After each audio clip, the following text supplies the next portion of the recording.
What's going on, YouTube? Welcome to Let's Build the U.S.S. Voyager Season 1, Episode 34. I'm Zero Elite, and I just want to thank you very much for tuning in today's episode. If you haven't, please don't forget to hit that like and subscribe button and helping me in supporting the channel. I can't thank you enough for that.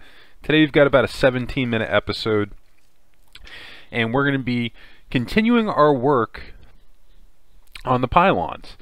And basically we're going to be, I believe, adding one more row to them and then filling in what we have. And I think we're going to be making a minor adjustment, so without further ado, let's go ahead and jump right into it.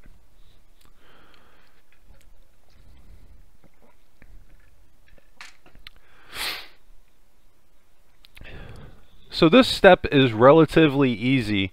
All we're doing here is we're going with our cut line and we're adding in an extra row, going one back with the cut.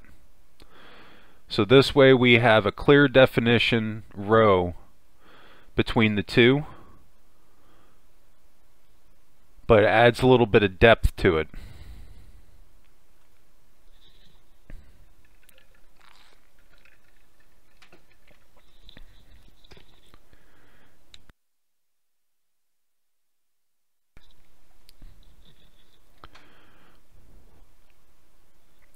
But this is fairly simple. We're going to be doing this for the whole underside, going all the way around. We're going to do half of this so you guys can see how I'm doing it. But this is nothing different than our entire process when we go with our cut line.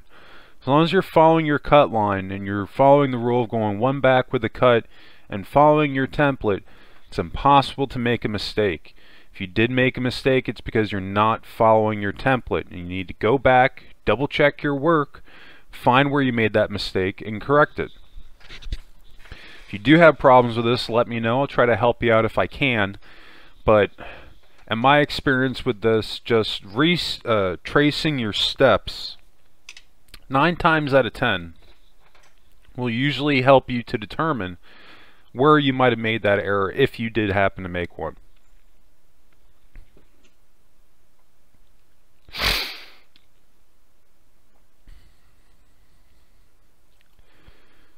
But this is a clear example of when I say, like, I wireframe my ships out.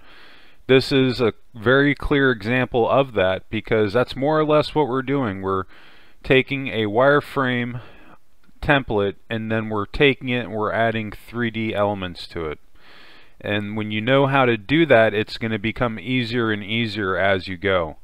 And I mean, this is honestly the easiest way to build, at least as far as I've found. As far as building your frame out first, that gives you a great scale of your proportions, what you're working with, and you just little by little add layers to it to eventually get you to a point where you have that 3D look.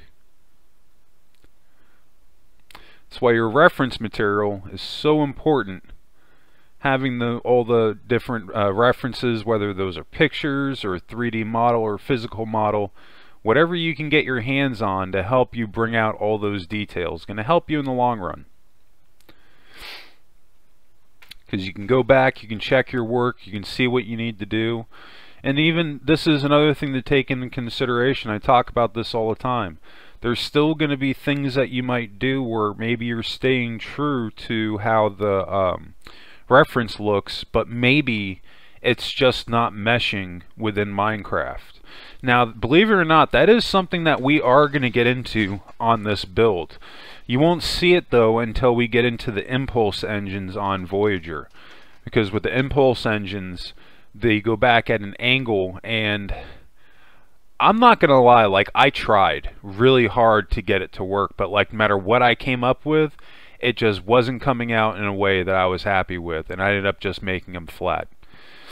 But I do briefly want to get back in what we got going on here. You can see this last row where the pylon connects to the hull in the front. We're adjusting that because it went straight across the last couple rows, and then we're adjusting that. It just didn't look right to me. So we're going to make that change to the right, and then I'm also going to do the same thing on the left side as well. because what was sticking out to me was that pattern of 3. and then after our gray block it just goes straight across. It didn't look right to me. So we got to fix that.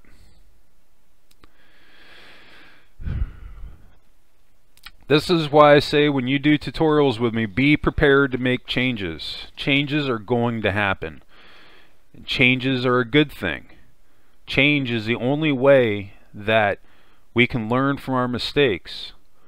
You know, sometimes I'll have people messaging me and they're like, oh, like, I don't want to do this change. And like, this is why I say, like, you don't have to. These are just suggestions on what you can do.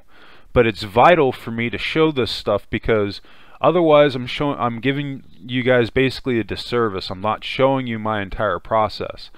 This is why, like, it's probably not my best interest to show my mistakes, but mistakes are how we grow and how we get better. And sometimes you have to go through those mistakes to land where you need to land. That's just the way things are, at least for me when I build. And you know, we made our adjustment to the front end of the lower hull. We're still, I'm not going to lie, I think we have to go in one more time and we're going to have to shave off a couple of rows, but it's not going to be as significant from what we did before, like where we basically redid the whole front end. We're going to be taking off this very middle row here, and then I believe the one after, but don't do that now. We'll get into that later on, but I'm just kind of giving you a taste of things to come. But Voyager is still like 2 rows too hefty. We have to slim her up just a little bit more. I did have somebody comment, and like they said the same, they basically said, like, you know, I didn't want to make the change, but I see the difference.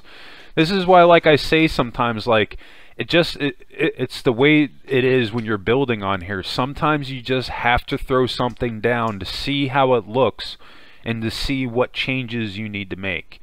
But like, I mean, don't get me wrong, I'm not super crazy about making significant changes, but at the same time it's super rewarding when you go through all these steps and then you end up where you need to land.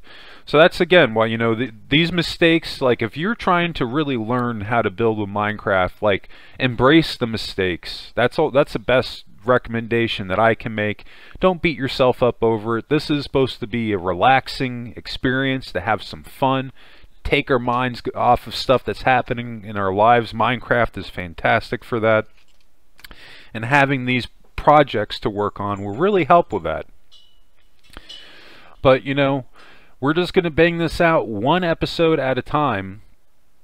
Now that we've got our extra row added in for the bottom, from here on, I'm literally just going to fill this in going straight across. I honestly don't know why I recorded this part of it. I could have just skipped over it. So I think that's what we're going to do here. So today's episode is going to end up being a lot shorter than 17 minutes, because I'm not going to sit here and have you guys go through all that. I should have just not recorded on that part. But it's all good. So we're almost done adding in our bottom. Once we get through that, okay, we're in good shape. So I've sped forward to the point where we filled in our bottom. Now we're going to do the top.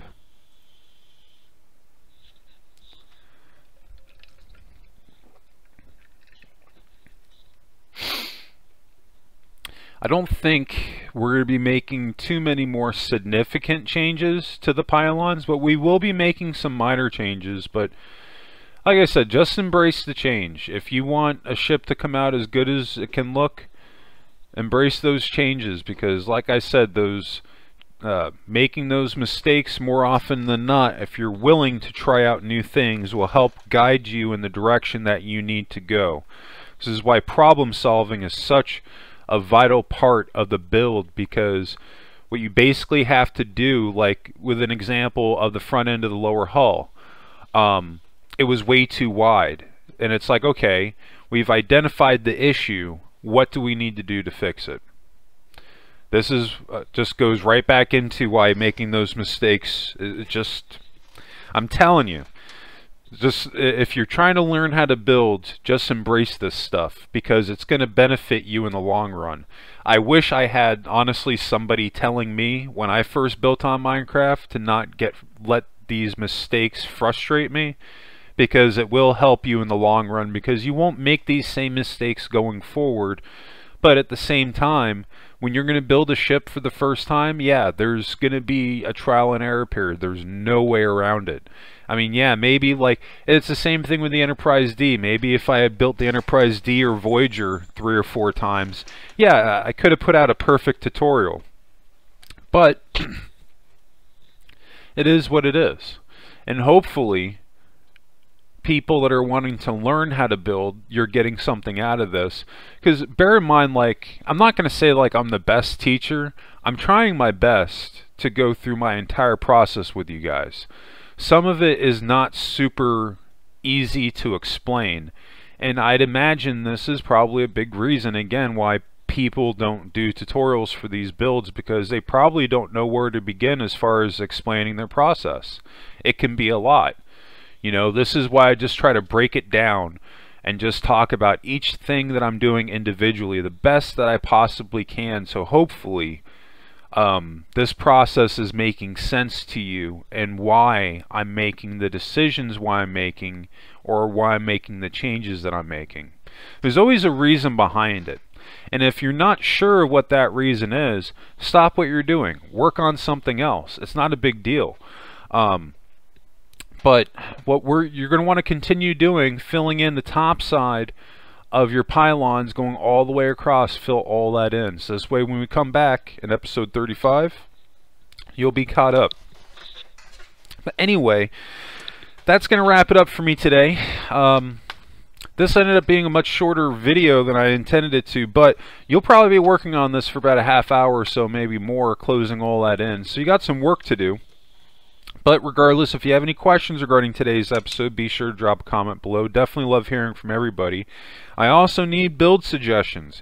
I have a ton of large-scale builds ideas from people, but really I need small build ideas so that I can do more one-off episodes, or like maybe 2 or 3 or 4 part miniseries for you guys.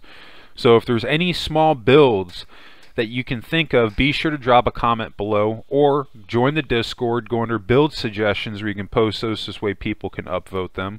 There's also a lot of cool stuff coming up on the channel in the future. We've got Voyager Season 2 that'll be coming up, as well as the Enterprise D. We've also got the Excelsior 2 class and the Enterprise A 2.0 once we hit 1,000 subscribers. So definitely a lot of cool stuff to look forward to, but I think that's going to do it for me today. I just want to thank you all again for tuning in today's episode, and I hope everybody has a happy and safe week. And of course, what did you make in Minecraft today? Let me know in the comments section, or post your photos in Discord.